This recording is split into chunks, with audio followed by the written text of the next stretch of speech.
Topic po natin, magkasakit ang isang tao. Ano yung mga 10 signs na pwede magkaroon tayo ng sakit balang araw? Pati yung haba ng buhay. Maganda po to, 1 to 10. Pakinggan nyo hanggang dulo. Number 1, bilang doktor, internist, cardiologist, siyempre, tinitingnan natin yung age and sex ng tao. Okay? Mas bata ang edad, siyempre, expect mo mas mahaba ang buhay.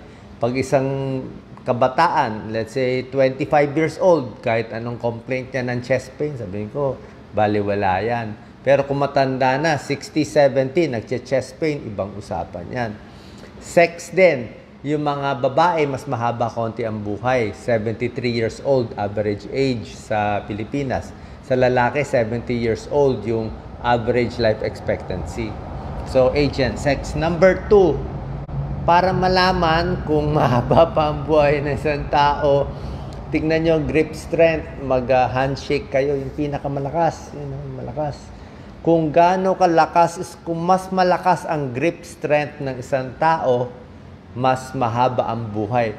Pag mahina na yung kamay niya mag-grip, higher chance of heart attack, higher chance of stroke, mas mahina yung mga muscle, mas mabilis matumba. Ano po yon? May medical studies talaga yan. Yan ang basis ng mga doktor. Kung gaano kalakas yung kamay, pwedeng ganun din kalakas ang puso para humaba buhay. Number 3, speed ng lakad. Gaano ka kabilis maglakad. Hindi nyo ba napapansin, habang bata pa kayo, diba, bilis nyo maglakad. Pero pag umabot ka na ng 50 years old o baka mga 60 years old, nauunahan ka na ng anak mo. Yung anak mo ang bilis na maglakad, ikaw anak, bagal konti, hindi ako makahabol. Ibig sabihin, bumabagal yung lakad. Yung mga taong mas mabilis ang lakad, mas mahaba ang buhay. Yung mga taong laging behind, laging naiiwan o mabagal na ang lakad, mas maikli ang buhay. Isang basis niya, ibig sabihin, frailty. Siyempre, pag senior, 70, 80, mabagal na lakad. So, para humaba buhay, mag-exercise, magpalakas, mag-practice maglakad, mag-rubber shoes. Isa pa, bukod sa speed ng lakad, gaano kalayong o gaano karaming steps na gagawa nyo sa isang araw. Ako, meron akong cellphone, may app dito, dala-dala ko lagi, sinasabi kung ilang steps in a day. Normally, ang tinuturo sa inyo sa mga kabataan is 10,000 steps sa isang araw. Yung iba, may cellphone pa na may relos pa na may steps. Pero kung kayo ay senior na, 65, 70, pwede na po ang 4,500 steps per day. Pag nalampasan mo to, maganda na, o maka 4,500 ka lang, pwede na. Ayon dito sa pag-aaral ng senior citizen, kalalabas lang nitong medical study, yung taong naglalakad lamang ng 2,000 steps in a day, kumpara sa taong naglalakad ng 4,500 steps in a day, mas plus 77%, less heart attack, less stroke, yung mas malayo na lalakad. Malaking bagay po yun. 77% less chance na mas maganda hindi siya aatakihin agad. At nakita sa pag-aaral, bawat 500 steps, hindi naman malayo 500 steps siguro mga 1/4 mile yan. Bawat 500 steps na idadagdag mo bawat araw, bababa pa yung chance nyo ng heart attack, ng stroke, kahaba buhay nyo, better sa inyo ng 14%. Ibig sabihin, kahit konting dagdag lakad, kahit masakit likod, pilit lakad. Diba? Every day mas naglalakad, malaking bagay for circulation, sa puso, sa utak, sa paa, malaking tulong po yun. Kung di nyo makuha itong steps in a day, let's say hindi wala kayong cellphone, ako kino-compute ko na ang lakad na 4,500 steps, mga 30 minutes na lakad yan na medyo mabilis. 30 minutes, kaya nyo ba maglakad tuloy-tuloy ng 30 minutes? Medyo gayang lakad. 30 minutes. Pag nagawa nyo yan, 4,500 steps na yon. Kung ang lakad nyo, let's say senior na, medyo mabagal, ganito na lang ang lakad, dapat siguro mga 45 minutes ka nang lalakad ng ganito lang kabilis. Pero pag kinompute mo, 4,500, pwede na yon for the day. Pampahaba ng buhay. Okay, yun talaga eh. Exercise para mababuhay. Galaw-galaw para hindi pumanaw.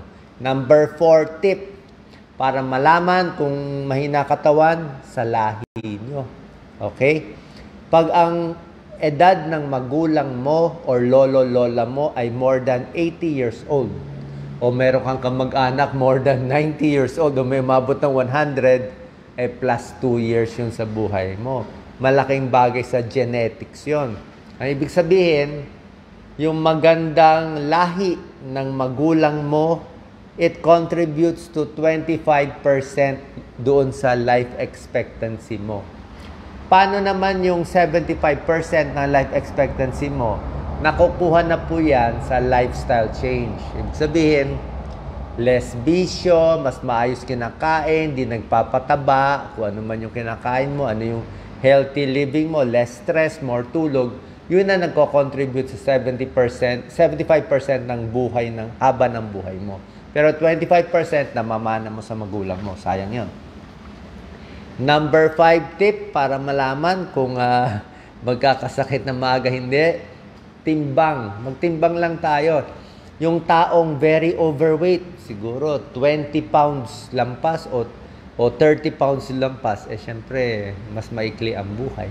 Mas maraming sakit na maaga. Kami, pag nakakita ko ng pasyenteng overweight talaga, may diabetes na to, may arthritis na to, masakit na tuhod, hindi na makalakad, di ba? Dami na kasamang sakit. Overweight, high blood more, colon cancer, maraming mga risk eh. Kaya ang mas mahaba buhay yung normal weight o medyo payat, medyo underweight. Sila yung maabot ng 100 years old. Number 6 sign na pwede magkasakit ang isang tao, magpa-lab test, di ba? Kung yung laboratory test mo, pag nagpa-testing ka ng dugo, ng ihi, puro red marks, creatinine mataas, bad sign. Fasting blood sugar, mataas, bad sign. Cholesterol, mataas. Urinalysis, may protina, lagi may infection, di ba? So, ito yung mga bad sign na hindi maganda. Pero kung normal lahat ng labs mo, medyo good sign yun. Di ba? Number 7, i-check ang vital signs ng tao. Anong vital signs? Blood pressure, heart rate, tsaka respiratory rate. Yan ang vital signs natin. Ibig sabihin, normal ba blood pressure mo? Pag normal ang BP, maganda yan. Sabi ko nga, BP 120/80, BP pang binata, yan sinasabi natin. Heart rate, napakahalaga. Kunin mo yung heart rate mo. Pulso, pwede dito. Ang pulso, pwede dito. Kunin ang pulso, may relos kayo, 1 minute, i-check ilang tibok. Ang pinakamagandang heart rate, mga 60 beats per minute hanggang 80 beats per minute. 60 na tibok or 80 na tibok sa isang minuto, normal yun. Yun ang pinakamaganda. Okay? Pag lumampas ang heart rate mo sa 90 beats per minute, medyo mabilis. Labdab, labdab, o dab, labdab, labdab. Ganun nakabilis. O kung pinapakinggan sa stethoscope, more than 90 beats per minute, medyo bad sign. Sabihin, hirap yung puso mo, hinihingal ka. Possible may sira ang puso, possible wala sa kondisyon, possible may other problems. Pag ang heart rate mo more than 100 beats per minute, hindi po, parang mabilis na yun. Sabihin, napapagod. Yung mga atleta, yung mga athlete, like dati, yung mga sikat na tennis player, yung mga athlete talaga, heart rate nila, merong 50 lang ang heart rate, merong 40 lang ang heart rate. Sobrang kondisyon sila. So, very fast heart rate, di maganda. Respiratory rate, tinitingnan din kung hinihingal yung tao.